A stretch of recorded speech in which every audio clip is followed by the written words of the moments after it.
कसा केला, अफजल खान कधी निघाला वगैरे हे सगळं आपल्याला माहिती आहे.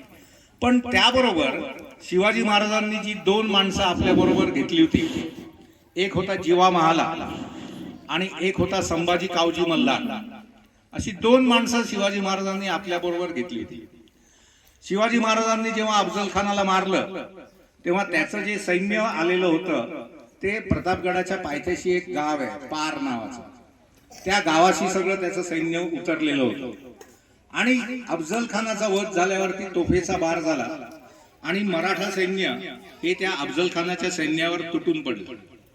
अफजल खानाच्या सैन्याला तिकडनं पलटा पण आलं नाही, कारण तिकडले सगळे जे मार्ग होते हे सगळे काय केले होते, हे सगळे बंद करण्यात आलेले होते.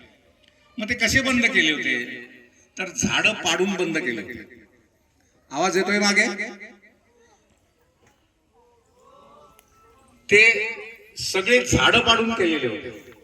आता जर एखादं तुम्ही जर का तो कोकणातला परिसर पाहिला, प्रतापगडाचा परिसर पाहिला, तर याच्यापेक्षा मोठमोठाली झाडं आहेत तिथे.